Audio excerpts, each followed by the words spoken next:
শুভদীপ, প্রথমেই তোমাকে জানাই হোলির শুভেচ্ছা। এবং এই মুহূর্তে তুমি ঠিক কোথায় রয়েছো, সেখানের ছবিটা কি? নিউজ লাইভ বাংলা সকল দর্শককে বসন্ত উৎসবের কিন্তু শুভ সূচনা এবং তার সঙ্গে সঙ্গে শুভেচ্ছা জানাই। এই মুহূর্তে আমি রয়েছি শান্তিনিকেতনের রতনপল্লী এলাকায়, এবং যেটা আমরা জানি যে 2019 সালের পর থেকে কিন্তু বিশ্বভারতী বিশ্ববিদ্যালয় তাদের যে ঐতিহ্যমণ্ডিত বসন্ত উৎসব তা কিন্তু পালন করছে না। কিন্তু সেটা পালন না করলেও শান্তিনিকেতন তথা তার সঙ্গে সঙ্গে শান্তিনিকেতনে যে সমস্ত পর্যটকরা এসে পৌঁছান তাদেরকে সেই বসন্ত উৎসবের আনন্দ প্রদান করতে কিন্তু বোলপুরের বিভিন্ন ওয়ার্ডে একইভাবে শান্তিনিকেতনের আদলে বসন্ত উৎসব পালন করা হচ্ছে। এবং এই মুহূর্তে তুমি সেই ছবিটাই দেখতে পাচ্ছ, মানুষজন কিন্তু আনন্দ উৎসবের মধ্যে মেতে উঠেছেন এবং একে অপরকে আবির মাখিয়ে রং খেলে তারা কিন্তু এই আনন্দ উৎসব উদযাপন করছেন। এবং কোনোভাবেই যাতে শান্তিনিকেতনে যদি বসন্ত উৎসব না হয়েছে সেই বিষয়টাকে কিন্তু কোনো রকম ভাবেই তারা কিন্তু আড়ালে যেতে দিচ্ছে না, এবং তারা এই দিনটাকে আনন্দ উৎসবের মধ্যে কিন্তু পালন করছে। আমি একটু চেষ্টা করবো কথা বলার।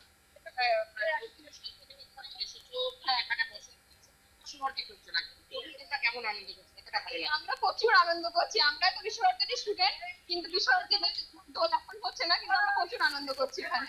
কিভাবে কি আনন্দ করছো? না, একই সাথে নয়, একটু মিস করছি। বিশ্বভারতী দোলটা একটু আলাদা, না একটু মিস করছি।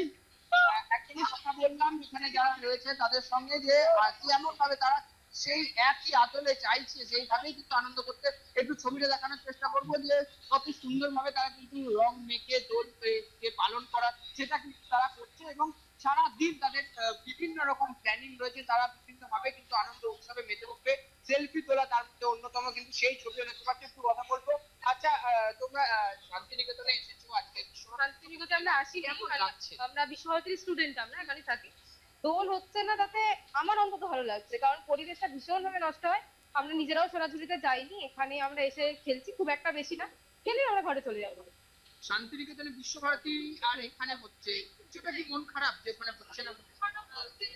না, সেরকম নয়, কারণ বসন্ত উৎসবটা তো উপভোগ করার জিনিস, আর শান্তিনিকেতন মানুষ আজকাল উপভোগের থেকে বেশি ভোগ করতে চায়। যেমন ফুল ছিঁড়ে ফেলছে, পরিবেশ নষ্ট করছে, এখানে প্লাস্টিক, সেটা ভীষণ ভালো লাগে। স্টুডেন্ট হিসেবে আমাদের খুব খারাপ লাগে, আর কি, একদম ভালো লাগে না। তার থেকে এটাই দেখি। একচুয়ালি কথা বললাম যে তারা কিন্তু শান্তিনিকেতনের যে বিশ্বভারতীর নিজস্ব বসন্ত উৎসব তার যে কিছুটা আক্ষেপ সেটা তাদের থাকলেও তারা কিন্তু সেই আনন্দটাকে আজকে একইভাবে উপভোগ করছে, এবং তারা সারাটা দিন বিভিন্ন রকম ভাবে এনজয় করে এবং আজকের এই বসন্ত উৎসব সেটাকে কিন্তু পালন করবে। রূপালী, একেবারে শুভদীপ, তুমি যে ছবিটা দেখালে, এবং আমরা আরো একটি বিষয় জানি, এই যে শান্তিনিকেতনের দোল উৎসব, সেখানে কিন্তু অন্যতম আকর্ষণ হচ্ছে বাউল গান। এবং আমরা দেখেছি যে শান্তিনিকেতনের যে বিশ্বভারতীর যে ক্যাম্পাস রয়েছে, সেখানে বিভিন্ন জায়গায় কিন্তু একেবারে খোলাভাবে সেখানে গান বাজনা হয়, বাউল গান সেখানে প্রকাশ্যে যে গান বাজনা করা হয়, এবং সেই গান বাজনায় কার্যত মেতে ওঠে সেখানকার যারা ছাত্রছাত্রীরা এবং বাইরে থেকে যারা আসেন। এখন তুমি যে জায়গায় রয়েছো, সেখানে কি কোনো গানের অনুষ্ঠান বা এই যে বাউল গান, সেই কোনো আসর বসেছে? রূপালী, একদমই তুমি যেমনটা বললে যে শান্তিনিকেতন মানেই কিন্তু মুক্ত পরিবেশ, মুক্ত চিন্তা ভাবনা, এবং সেভাবে কিন্তু সকল মানুষরা নিজেদের মধ্যে আনন্দ করছে। এবং সকাল থেকে আমরা যেটা দেখতে পেয়েছি যে এই এলাকা অর্থাৎ শান্তিনিকেতনের রতনপল্লী পৌরসভার 2 নম্বর ওয়ার্ড, সেখানে কিন্তু তারা বিভিন্ন ভাবে আনন্দ উৎসব করছে এবং রাঙিয়ে দিয়ে যাও গানের মধ্য দিয়ে কিন্তু তারা সেই অনুষ্ঠানের শুভ সূচনা করেছিল। এবং এবার কিন্তু সকলেই, বিশেষত্ব এই শান্তিনিকেতনের অবশ্যই বলা যেতে পারে, এখানে কিন্তু রঙের থেকে আবিরের মধ্যে দিয়ে কিন্তু খেলা করা হয় আর বসন্ত উৎসবকে পালন করা হয়। এবং তুমি যেমনটা বললে যে একদমই এই অনুষ্ঠান চলছে স্টেজ বানিয়ে, কিন্তু শান্তিনিকেতনের যে বিশ্বভারতী তাদের আদলে কিন্তু প্রথমে প্রভাত ফেরি, এবং তার পরবর্তীতে এই মুহূর্তে কিন্তু তারা যে আনন্দ উৎসব করছে সেই অনুষ্ঠানের ছবি তোমাকে একটু দেখানোর চেষ্টা করবো। যে সাংস্কৃতিক অনুষ্ঠান এবং পুরোপুরি সম্পূর্ণই কিন্তু তারা যে বিশ্বভারতীর যে আদলে এবং তার সঙ্গে বসন্ত উৎসবের কেন্দ্র করে যে সমস্ত গান বা অনুষ্ঠান তাই কিন্তু আয়োজিত করা হচ্ছে, এবং সেই ছবি তোমাকে একটু দেখানোর চেষ্টা করবো এবং আমাদের দর্শক।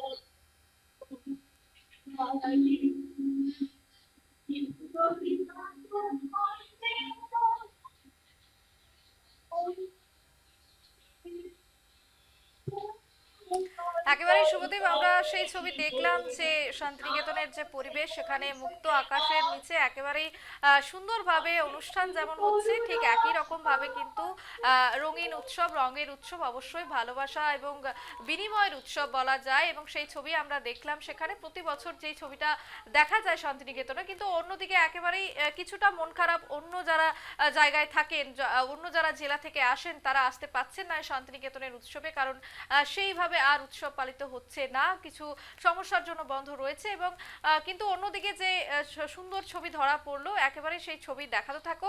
আপাতত ধন্যবাদ শুভদীপ।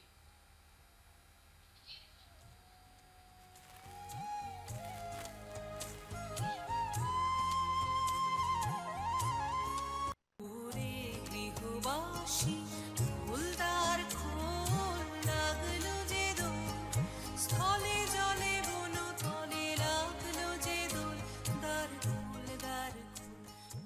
ওরে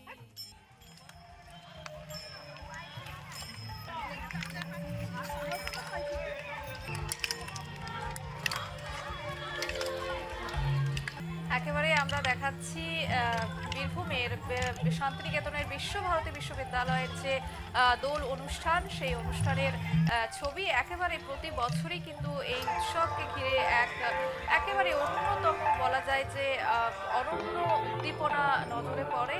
কিন্তু প্রতি বছর কিন্তু বাইরের জেলা থেকেও মানুষজন এখানে আসার সুযোগ পান, কিন্তু বিগত কয়েক বছর ধরে সেই অনুষ্ঠান বন্ধ রয়েছে, কারণ অতিরিক্ত ভিড় ঠেকাতে এবং বিভিন্ন জায়গা থেকে যেহেতু মানুষের ঢল নামে, সেই জন্য কিন্তু বন্ধ রয়েছে। কিন্তু এই যে তাদের নিজেদের মধ্যে যে হোলি খেলা, বিশ্বভারতীর যারা স্টুডেন্টরা রয়েছে, একেবারে দেখুন কচি কাঁচাদের ছবি দেখাচ্ছি, একেবারে হলুদ পাঞ্জাবি সাদা প্যান্টে তারা সেজে উঠেছে। অন্যদিকে যারা একটু বড়রা রয়েছেন, তারাও কিন্তু একেবারে শাড়ি পরে সুন্দরভাবে সেজে নৃত্য প্রদর্শনের মাধ্যমে হোলি উদযাপন করছেন। এবং এটাই একেবারে বলা যায় যে বিশ্বভারতীর অন্যতম আকর্ষণ। এবং এই আকর্ষণের জন্য কিন্তু বিভিন্ন পর্যটকরা এখানে আসেন, শুধুমাত্র দেশের নয়, দেশের বাইরে যারা রয়েছে তার সেই বিদেশি পর্যটকেরও কিন্তু ঢল এই সময় দেখা যায় বিশ্বভারতীর ক্যাম্পাসে।